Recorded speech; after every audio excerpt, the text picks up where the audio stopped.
Well, hey there, Dale. Well, good morning. Happy Tuesday to you. Thank you. You as well. Did you make it to homecoming and get a firefighter triton sandwich? I unfortunately did not. I was instead pulling a hamstring. So I was bad. I had two. Oh, okay. Well, you had mine for me, so thank you. Okay.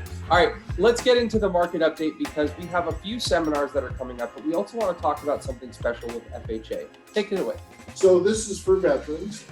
May 20th, this Saturday, 11 o'clock, the Wildflower Sales Office, and I own.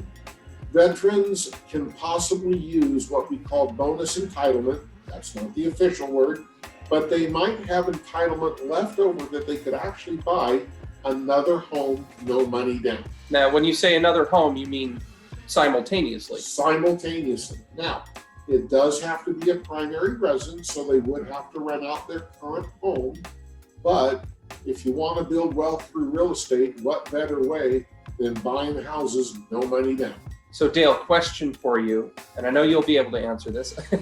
If a veteran bought a house 10 years ago, how is it that they have entitlement now to buy a second house? 10 years ago, they used their entitlement. Right. So entitlement increases every year with the county loan limit. So somebody that bought a VA home last year likely probably doesn't have enough entitlement to do it again. But somebody that bought their house maybe 10 years ago, they very well could have enough entitlement left over to either buy another home, no money down, or at least a significantly reduced down payment. Yeah. So really good seminar. But speaking of other seminars, we do have our First Time Homebuyer seminar. It is today, Tuesday, May 16th, 5 o'clock p.m. here in the office, Jackson, California, online, in person. Every single thing you can think of under the sun, we'll cover it for First Time Homebuyers. We also have a credit seminar 2 weeks from today. That's going to be June 6th, Tuesday, 5 o'clock here, Homestead, online, in person. All right, Dale. All right. What's special about FHA? We've talked about this a lot. Yep. So this is today's topic, really, FHA then versus now. You used to say FHA and people would physically get sick. It would be like, holy cow, my payment's going to be high. I have bad credit. Is this my only option? But things have changed. Things have changed for the better this year. So the FHA mortgage insurance is now reduced. Not quite half of what it used to be, but really close. You see the numbers there, 85 and 55. That was 8.85% of every 100,000 borrowed. So old FHA on a $100,000 loan was $850 a year. Yeah. Now it's $550 a year. So a significant difference. But you were telling me a story earlier about a borrower with decent credit, mind you, that you managed to convince to go to FHA, and that just doesn't make sense. Well, and managed to convince means it was in their best interest. Okay, so can you explain that and break it down for us? You betcha. And that's all we do here is we do what's in the borrower's best interest. Old FHA, the PMI would have been $348 a month. Okay. New FHA, $225 a month. Now, conventional PMI was 99, but there was a really significant difference. They didn't have the 5% down for the conventional. They didn't qualify for the 3% down first-time home buyer. So we went with a different option that actually results in a lower monthly payment for them. Okay, lower. Well, Dale, hang on. So this borrower, and we changed some information for their privacy, but 726 credit score. I'm looking at this chart here, and I'm no mathematician, but a $99 mortgage insurance payment is far better than even the reduced $225. It absolutely is, but remember, FHA loans are government backed. The interest rate is better.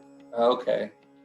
So that's where the savings is because of the reduced MI and the reduced interest rate. The borrower has to bring in less on the 3.5% down, and we can expect their monthly payment to be even better. This was not the case before, was it? No, not at all. In fact, looking at your scenario with this specific borrower that we're talking about, an interest rate of 6, PMI of 348.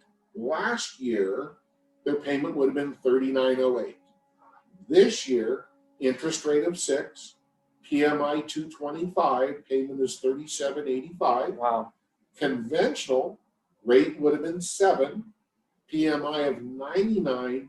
They're nearly $100 a month more. Wow. And here's the bonus.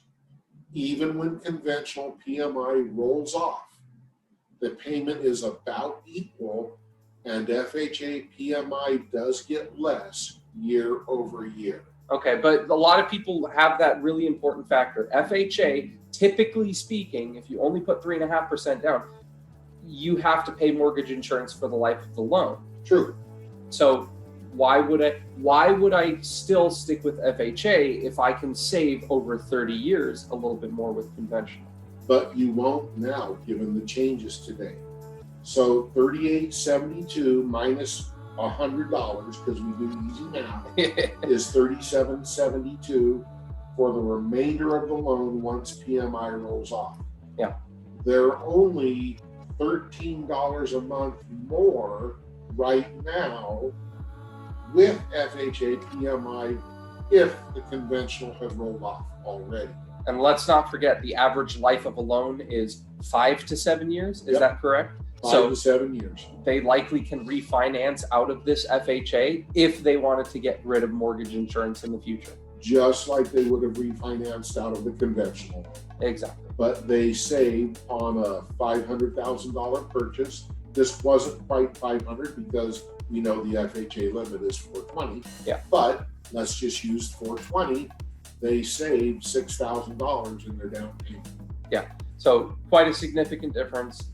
And the biggest thing, the important thing here, I think, is I cannot, how do I put this nicely? I cannot imagine other people, not you, Dale, I can't imagine other people going through and figuring out the difference between conventional and FHA for a borrower with good credit and seeing that this is actually a better option.